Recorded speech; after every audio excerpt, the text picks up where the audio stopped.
देख रहे हैं अंबर टाइम्स। देशद्रोह के मामले में कुख्यात सूफा संगठन फिर सक्रिय हो गया। राजस्थान पुलिस ने सूफा के 3 कट्टरपंथियों को बम बनाने के सामान RDX के साथ गिरफ्तार किया।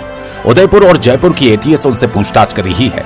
तीनों से पूछताछ करने के लिए मध्य प्रदेश की ATS भी राजस्थान जाएगी। राजस्थान के सीमावर्ती जिले चित्तौड़गढ़ के निम्बाहेड़ा में बुधवार को पुलिस ने चेकिंग के दौरान 3 युवकों को पकड़ा। आरोपियों के नाम जुबैर, अल्तमस और सरफुद्दीन उर्फ सैफुल्लाह बताए गए। आरोपी रतलाम से भागकर निम्बाहेड़ा के पास रानीखेड़ा में रह रहे थे। बम बनाने की जानकारी मिली तो उदयपुर और जयपुर की ATS पूछताछ के लिए निम्बाहेड़ा पहुंची। आरोपियों से सामग्री के सप्लायर के संबंध में पूछताछ की जा रही है। मध्य प्रदेश की ATS टीम आरोपियों के अन्य साथियों का पता लगा रही है। तीनों आरोपी रतलाम के रहवासी हैं, जिनका परिवार अपने घरों पर ताला लगाकर भाग गया।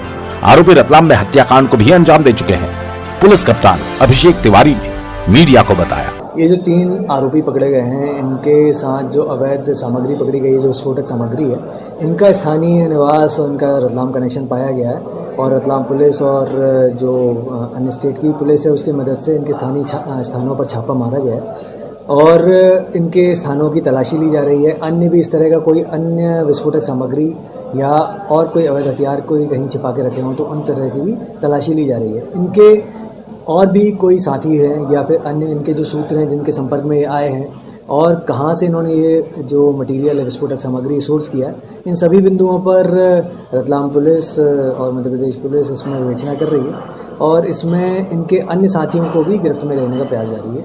सर, इनका अभी आप सूचना के बाद आप लोग रतलाम पुलिस एक्टिव होगी, इनके परिवारजनों से पूछताछ की गई, पता चला सर? इनके जितने भी संपर्क में लोग आए हैं, जिनके पुराने साथी हैं, इनका पुराना जो आपराधिक रिकॉर्ड है वो भी चेक किया जा रहा है। इनके अन्य केसेस में भी जो पुराने साथी हैं उन सभी से पूछताछ की जा रही है और किस तरह से इनके पास ये सामग्री पहुंची है, कहां से इन्होंने लाया है, इनका क्या एक टारगेट था, उन सभी पहलुओं पर हम लोग जांच कर रहे हैं और जैसे जैसे जानकारी सामने आती जाएगी तो कार्रवाई भी आगे करेंगे। सर, ये लोग कितने दिन पहले रतलाम में थे या सीधे कहीं बाहर थे, क्या कुछ जानकारी दी? अभी हम लोग पूरा इसका टाइमलाइन ड्रॉ कर रहे हैं और सभी पहलुओं पर कुछ जानकारियां हमें मिली हैं जिनको अलग अलग चैनल से वेरीफाई भी कराया जा रहा है। अलग अलग हमारे जो सोर्सेज हैं और जो लोग हमने कुछ पूछताछ के लिए भी बुलाए हैं, जिनसे पूछताछ हम लोग कर रहे हैं, उन सभी चीज़ों को एकजुट करते हुए और भी जैसे हमारे पास सामने फैक्ट्स आएंगे तो उसमें और अन्य कितने आरोपी हैं या अन्य भी कोई सामग्री जो है, जो विस्फोटक कहीं और से भी आया है तो वो भी जब्ती होगी, तो उस सभी एंगल्स पे काम किया जा रहा है। जो 3 लोग पकड़ा है सर, वो पहले 2 यहाँ बड़े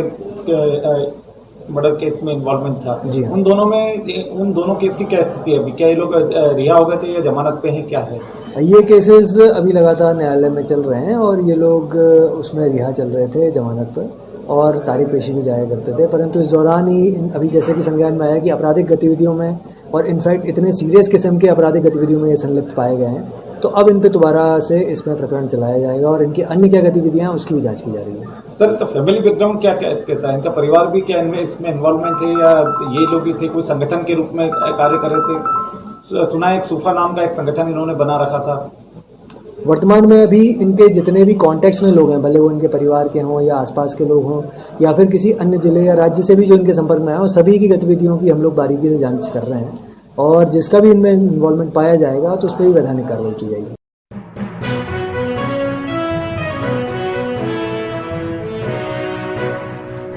करमदी रोड स्थित हजरत दादा गुलाब शाह वली दरगाह पर गुरुवार को जश्न गोशी कमेटी ने 1 दिवसीय तारीखी उर्स का प्रोग्राम आहूत किया।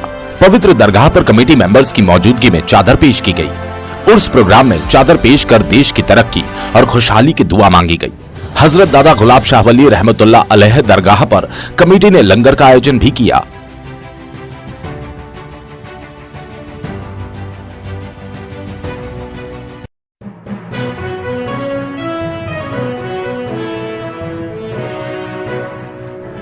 एक अप्रैल से महंगाई जोरों का झटका धीरे से देने जा रही है। बढ़ी हुई कीमतें शुक्रवार से लागू हो जाएंगे। घरेलू गैस सिलेंडर के दाम बजट को बिगाड़ देंगे। शहर कांग्रेस ने महंगाई के खिलाफ राम मंदिर चौराहे पर विरोध प्रदर्शन किया। शहर कांग्रेस ने हाल ही में जंबो कमेटी जारी कर पद नवाजे हैं, लेकिन कांग्रेस के इस प्रदर्शन में मुट्ठी भर कार्यकर्ता और पदाधिकारी ही पहुंचे। कांग्रेस के इस प्रदर्शन में घरेलू गैस सिलेंडर रखकर पुष्पांजलि अर्पित की गई। महिला कांग्रेस नेत्रियों ने अपनी पीड़ा कुछ इस तरह से प्रकट की।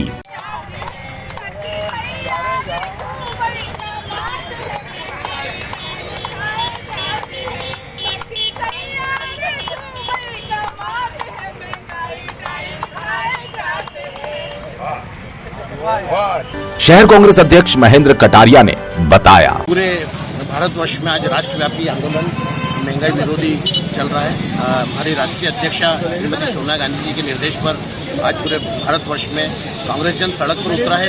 रसोई गैस के जो कीमतों में अनियंत्रित वृद्धि केंद्र सरकार द्वारा की जा रही है, उसके विरोध में हम ढोल नगाड़े बजाकर केंद्र में बैठी गूंगी बेरी सरकार को जगाने का प्रयास कांग्रेस जन कर रहे हैं। नहीं, आपने जो नई सभी जो तरह की समिति बनाई है उसमें 132 जन तो आपने लिया, उसमें से तो बहुत कम ही यहाँ नजर आए हैं। नहीं, लगभग सभी को सूचना दी। कुछ एक व्यक्तिगत कारण से रुक गए हुए, कुछ व्यक्तिगत कुछ कार्यक्रम में नहीं होंगे, बाकी अधिकतर कार्यकारिणी सदस्य सभी लग गए हैं। और हमने जो सम्मान कार्यक्रम किया था उसमें लगभग 80% सभी कार्यकारिणी के सदस्य हमारे वहाँ पर मौजूद थे। कुछ नहीं थे तो उनकी सूचना दी। पूरी शहर की कांग्रेस कार्यकारिणी व्यवस्थित रूप से बनी है। सभी क्षेत्र के लोगों को हमने प्रतिनिधित्व दिया है, सभी समाज और सभी धर्म के लोगों को प्रतिनिधित्व दिया है, समाज के सभी वर्ग के लोगों को प्रतिनिधित्व दिया है, पुराने कांग्रेस जनों को प्रतिनिधित्व दिया है और एक अच्छा माहौल शहर में कार्यकारिणी के माध्यम से हमने देने का प्रयास किया है। कुछ लोग उस कार्यकारिणी में जरूर जो योग्यता रखते हैं वो छूटे हैं, उसके लिए एक अतिरिक्त कार्यकारिणी के भी हम प्रयासरत हैं और शीघ्र ही उसकी भी घोषणा हम करेंगे। कई युवा लोग भी है जो आपने शराब जाने फेसबुक पे भी कई ने आपत्ति की है। मेरे ऐसा कोई देखने में नहीं आया, कांग्रेस परिवार पूरा एक है, लेकिन फिर भी मैंने एक अपील जारी की है। मैंने बोला अगर किसी प्रकार की कोई है, क्योंकि कई जो पदाधिकारी हैं वो ऑलरेडी युवा कांग्रेस में जुड़े हैं, कोई दूसरे ITCL में जुड़े हैं और वो कांग्रेस में शहर कांग्रेस से जुड़ना चाहते हैं। तो चूंकि एक व्यक्ति अगर विभिन्न पदों पर आता है तो उसमें थोड़ा सा तकलीफ आती है।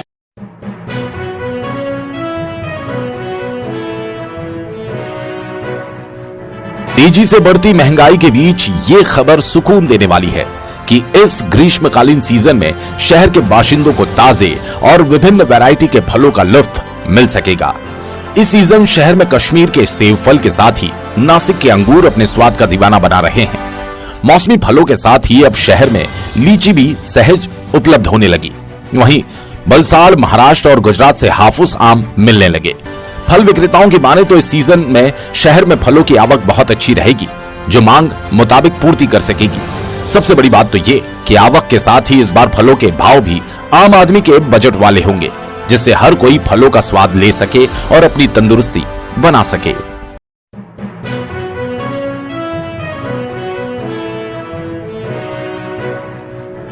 शहर में एक तरफ सफाई अभियान चलाया जा रहा है और स्वच्छता सर्वेक्षण में नंबर 1 होने के प्रयास किए जा रहे हैं, लेकिन दूसरी तरफ गंदगी निगम प्रशासन के दावों पर पानी ही फेर रही है। शहर में डाली गई सीवरेज लाइन फेल होती दिख रही है। सीवरेज लाइन का लीकेज होना और फूटकर गंदगी सड़कों पर आना रोजमर्रा के कामों में शरीक हो गया। खेरादीवास का ये नजारा देखिए। फूटी सीवरेज लाइन ने गंदगी सड़कों पर बहा दी, जिससे हर तरफ प्रदूषण फैल गया। बदबू से जनता परेशान रही। इस तरह की फैलती गंदगी बीमारियों को ही न्योता देती है। पूर्व पार्षद पवन शर्मा ने बताया, ये आए दिन जब से हुआ उसके थोड़े दिन से चालू हो गया लीकेज। हाँ, आज की बात कर रहे हैं हम। ये आज सुबह से ही चल रहा है। सुबह से कितने बजे से? सुबह 8 बजे के लगभग चल रहा है। 8 बजे लगभग 8 बजे के लगभग से चल रहा है। कोई अधिकारी वगैरह, कमिश्नर वगैरह यहाँ आए? नहीं, कमिश्नर नहीं, अपने शाम सोनी जी को खबर कर दी थी। हाँ। उन्होंने एक कर्मचारी पहुँचाया था, हाँ, परंतु उससे कार्य नहीं हुआ। हाँ, वो कह के सीवर लाइन जो अपने मशीन लगा के प्रेशर मशीन से कुछ करेंगे। हाँ, उसके बाद वो भी नहीं आया। हाँ। कितने लोग आते, कब आए थे? वो आया था दोपहर में। दोपहर के बाद? तो रात होने आई है, अभी तक कोई आया उसके बाद? उसके बाद में भी ऑफिस खबर कर दी थी, अभी तक कोई भी नहीं आया। जबकि क्षेत्रीय रहवासी का कहना था कि यहाँ जब से ये सीवरेज लाइन बनी है, ये 3 नालों का कॉम्बिनेशन है। ये तीनों नालों का पानी इसके बाहर आ रहा है इससे, और आए दिन की है। और नलों में भी कभी कितनी बार पानी नलों के माध्यम से भी घर में प्रवेश कर रहा है। गंदा पानी आ रहा है घर में पीने में। नाले का पानी बाहर आ गया है, इसके लिए आपने किसी अधिकारी को फोन लगाया? नहीं, कितनी बार कर दिया श्याम जी सोनी को फ़ोन पे, व्हाट्सएप पे कर दिया। कौन है श्याम जी सोनी? ये इंजीनियर है इस क्षेत्र के। अच्छा, तो आए थे मौके पर आज? अभी तो नहीं आया आज। अभी तो कोई भी नहीं आया।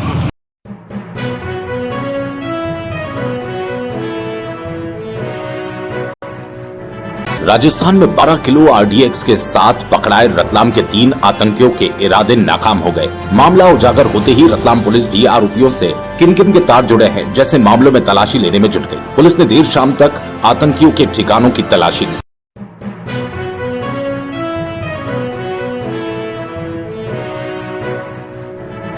रेलनगर स्थित बगीचे में श्री रामायण महोत्सव एवं रामलीला उत्सव का समापन हुआ। समापन मौके पर अतिथि शहर विधायक चेतन काश्यप, भाजपा नेता मनोहर पोरवाल, बजरंग पुरोहित ने भगवान श्री राम और लक्ष्मण का पूजन किया। रामायण महोत्सव के समापन के मौके पर कलाकारों ने रामलीला की सजीव चित्रण के साथ प्रस्तुति दी।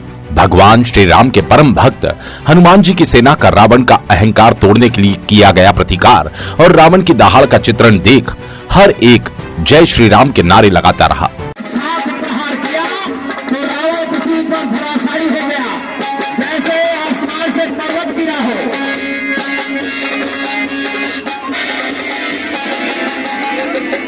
लक्ष्मण कुछ गंदर भालू ट्राई कर रहे हैं, अतः मैं उनके रक्षा हितार्थ जा रहा हूं।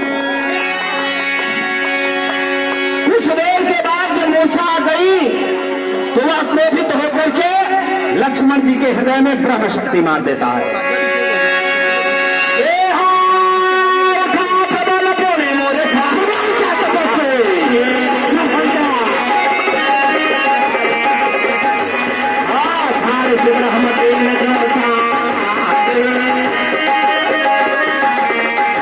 समारोह में शहर विधायक काश्यप ने कहा, भगवान श्री राम हमारे आदर्श हैं और रहेंगे। स्वप्न समाज के लिए है। राजा राम की कथा हो या हमारे भागवत की कथा हो या विभिन्न धार्मिक आयोजन हो, ये समाज के संस्कारों के लिए होते हैं, हमारे युवा पीढ़ी के अंदर संस्कारों की वृद्धि करने के लिए होते हैं। और आज जो रेलनगर क्षेत्र में ये पूरा कार्यक्रम आयोजित हुआ, इस तरीके के सामूहिक कार्यक्रमों के माध्यम से हम समाज में एक संस्कार वृद्धि का कार्य करते हैं और वह संस्कार वृद्धि समाज का संगठित होना, समाज को साथ में आना और इस तरीके के धार्मिक आयोजनों के माध्यम से एक दूसरे का परिचय भी बढ़ता है, सहभागिता भी बढ़ती है, बच्चों के अंदर नए संस्कार भी आते हैं। श्री रामायण महोत्सव का समापन करते हुए अंत में सभी भक्तों ने आरती भी की।